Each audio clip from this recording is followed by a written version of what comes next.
É uma aula.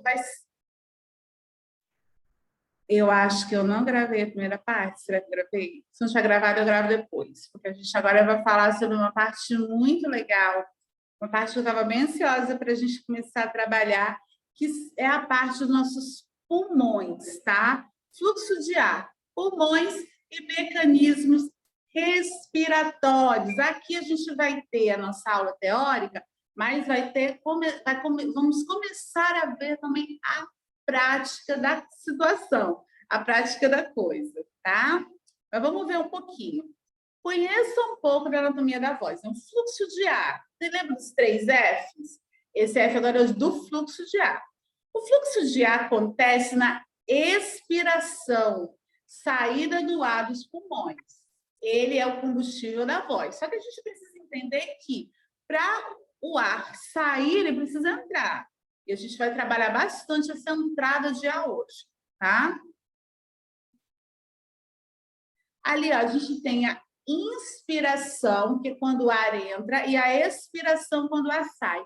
Isso é muito importante para vocês decorarem, para a gente não se perder, tá?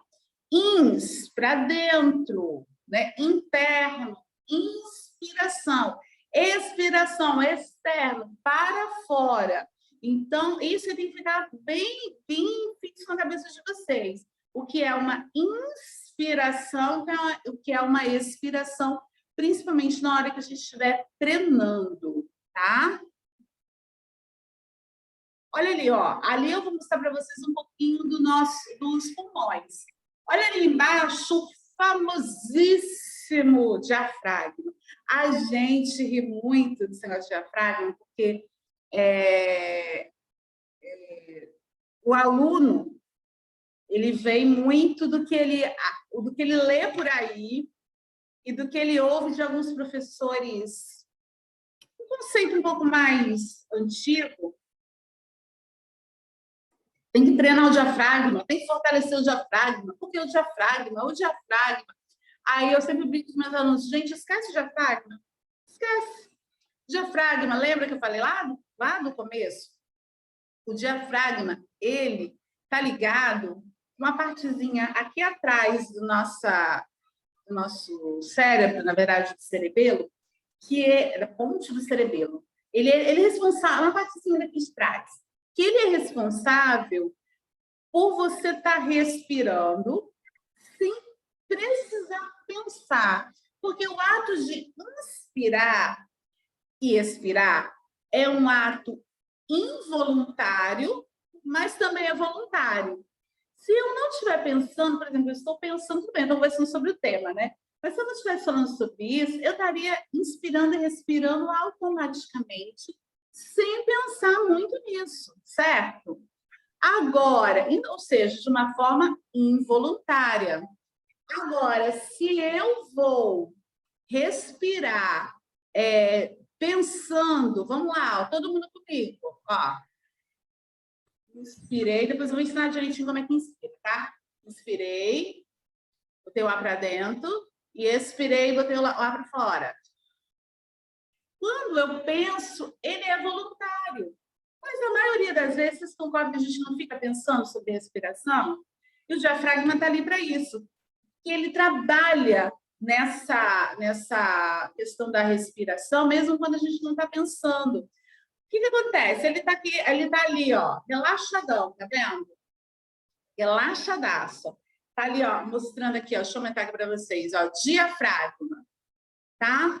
O diafragma está ali embaixo do pulmão, relaxadão. Quando eu inspiro, o que acontece com o diafragma? Ele desce, tá? A gente depois vai mostrar para vocês direitinho como é que desce. Mas se você colocar a mão ali no seu estômago, eu já quero que você sinta. Enche de ar e sinta o diafragma descer, ó. Na verdade, você vai sentir ele contrair, a barriga dar uma estufada, entendeu? Quando ele desce. Por que isso, Sabrina? Porque ele está dando espaço para esse cara aqui de cima, ó, o pulmão encher. Quem está me acompanhando lá no Instagram vai ver que eu estou falando, coincidentemente, hoje estou falando também sobre respiração para a galera, eu estou falando sobre agudos. E é muito importante a gente trabalhar a respiração. E tem um negócio lá de um pulmão mesmo de ser humano, em laboratório de anatomia. E quem não foi no meu Instagram, dá uma olhada lá.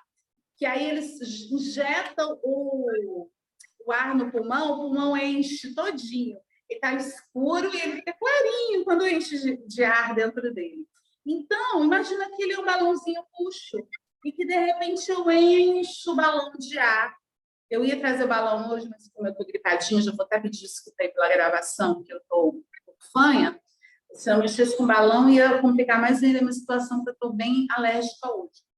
Mas é para vocês entenderem que tem a mesma questão mesmo, sabe? Que aí ele está mais murchinho, ele está até mais escuro, quando a gente enche, fica mais clarinho, né? Assim, o balão. E aí o que acontece? O diafragma que a gente já conversou, ele abaixa. Mas olha um camarada que está aqui do lado, olha, você está vendo ali? São as costelas. Você sabia que as costelas são móveis? Olha aqui, a gente tem ali a parte mais amarelinha, que são realmente os ossos, tá? E a gente tem ali a parte mais cinzinha, que são o quê? As cartilagens, tá? É o que vai fazer ali a costela ficar como se fosse uma sanfona. Ela abre, e a gente também vai treinar. Mas eu quero que vocês façam isso agora. Coloquem a mão na costela de vocês. Eu não sei se eu estou aparecendo, mas depois, quando eu fechar, aqui eu mostro. Eu estou com uma coisa aqui. Ó, você vai respirar. A costela abre, tem que abrir, tá? Na respiração certa, que é a costos diafragmática que eu vou ensinar, a gente precisa abrir, ó. A costela, ela abre, ela não fica imóvel. É tanto que quando a pessoa quebra a costela, a pessoa não aguenta respirar direito. Porque o respirar faz a costela movimentar. Imagina uma costela quebrada movimentando, né? E a gente tem que não está aqui os músculos também, tá, gente? Os músculos volta. Os músculos o peitoral, intercostal, né? Que fazem com que ajudam aí nessa questão da inspiração. Se eles não trabalharem junto, a gente não vai ter força para expandir toda a caixa torácica, porque do diafragma até aqui, a gente chama de caixa torácica, que é onde tem órgãos vitais. Nossa cabeça é sempre assim, ó. Aqui tem uma caixa, a caixa craniana, que está guardando algo muito nobre que é o nosso cérebro. A gente tem outra caixa aqui, que é a caixa torácica, que guarda o nosso pulmão, o nosso coração, são outras coisas vitais, né? E a gente tem a caixa pélvica aqui, a cintura pélvica também, que guarda alguns órgãos bem importantes, reprodutores e tal. Então, são caixas. Então, aqui tem uma caixa, né, que estão guardando isso tudo. Então, esses músculos precisam trabalhar, a gente precisa expandir essa caixa torácica aí para a gente poder trabalhar. Hoje a gente não vai avançar nessa parte das pregas bucais, tá? Porque a gente vai trabalhar bastante agora mão na massa.